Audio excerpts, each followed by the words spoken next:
ප්‍රේමවන්තයනි, යේසුස් වහන්සේගේ නාමයෙන් මම ඔබට සුබ පතනවා. කොහොමද ඉන්නේ? ස්වාමී වූ යේසුස් ක්‍රිස්තුස් වහන්සේ ඔබ කෙරෙහි ගොඩාක් ප්‍රියව ආදරෙන් සිටිනවා. නිසා තමයි දිනපතා ඔබ සමග කතා කරන්නේ. අද මොකද්ද කියන්නේ? යසායා 52 පළවෙනි පදය.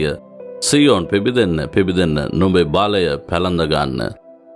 ස්වාමින් වහන්සේ කියනවා, මාගේ පුතේ දුවේ, නැගිටින්න, පිබිදෙන්න.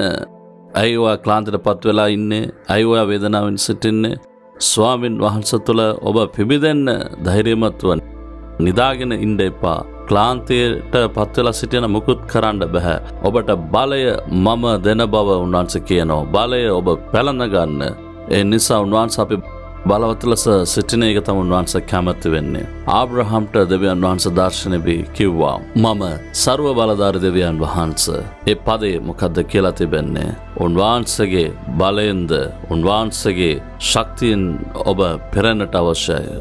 උන්වහන්සේ ක්‍රියාපති කියනවා, සුදාත්මයන් වහන්සේ පැමිණෙන කල ඔබ බලය ලබන්න ඕනේ. ඔබ බලය ලබාගෙන නැගිටින්න ඕනේ. ඉතින් ඒ බලය ඔබ පැලඳ ගන්නට අවශ්‍යයි. ඒ සුදාත්මයන් වහන්සේගේ බලය පැලඳ ගන්න. එවිට ඔබට විරුද්ධව පැමිණෙන කිසිම බාධාවක් පොරබැඳීම් හැම දෙයකටම යටත් කරන්න බෑ. හැම දෙයක්ම ඔබ තල්ලු කරලා දාලා ඔබ ඉස්සරහට යනවා. ඒක බලය නැති හින්දා තමයි පොඩි ප්‍රශ්න වලට ඔබ ක්ලාන්තයටපත් වෙලා අරයා මෙහෙම කියනවා කියලා ඔබ ක්ලාන්තයටපත් වෙනවා. හේතුව මොකද්ද?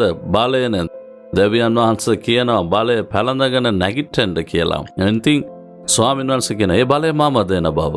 ඉතින් දෙවියන් වහන්සේගේ අභියස රැඳී සිටීමෙන්, උන්වහන්සේගේ වචන මෙනෙහි කරමින්, උන්වහන්සේගේ තේජසය තුළ ඔබ සිටියානම්, උන්වහන්සේ දෙස බලා සිටියානම් අලුත් බලය ලැබමින් රාජාලියෙක් මෙන් ඔබ නැවතත් නැගිටිනවා, ඊගලෙනවා. ඉතින් ස්වාමීන් වහන්සේගේ වචනය මෙනෙහි කරන්න, ඒක පැලඳගෙන උන්වහන්සේ කියනවා, මාගේ දරුවනි, මගේ බලය නුඹලාට මම දෙනවා. කිසිම නපුරාගේ දේවල් ඔබට බාධා කරන්නේ නැහැ. පිබිදෙන්න ශක්තිමත් වෙන්න දෙවියන් වහන්සේ ඔබ සමග සිටිනවා. බලය පැලඳ ගන්නවද? ඒ බලය ඔබ කරේ පැමිණෙනවා. කම්මැලි ආත්මය ඉවත් වෙන්න, බය ආත්මය ඉවත් වෙන්න ඔබ ධෛර්යමත් වෙලා, ශක්තිමත් වෙලා සාතන්ව ඔබට විරුද්ධව ක්‍රියා කරන සියලු බලය ඔබ ජය ගන්නවා. මම යාඥා කරනවා, ඇස්පියාගෙන් යාඥා කරන්න. ස්වාමීනි, මේ පුතා දෙසා, මේ දුව දෙසා යාඥා කරනවා. මේ අය කරේ ඔබ වහන්සේ බලය වන්න, ශුද්ධාත්මයන්න් වහන්සේගේ ගින්නෙන් පුරවන්න, සිතේ තිබෙන ක්ලාන්තය ඉවත් කරන්න, බය ඉවත් කරන්න, සතරාව යක්ෂයාව ජය ගන්නට ඔවුන්ගේ සියලු කුමන්ත්‍රණේ තේරුම් අරගෙන ඒක පරාජයට පත් කරමින් ඔබ වහන්සේගේ බලයෙන් ස්පිරිලා පියාණනි පිබිදෙන්නට, නැගිටින්න උදව් කරන්න, යක්ෂයාගේ බලය විනාශ කරලා දමන්නට ඔවුන්ට බලය දෙන්න, ඔවුන් බලවත් ලෙස ඔබ වහන්සේ රැගෙන ඔවුන් පාවිච්චි කරන්න කියලා අයදින්නේ නාසරේ වූ යේසුස් ක්‍රිස්තුස් වහන්සේගේ බලවත් නාමයෙන් පියාණනි. ආමෙන්.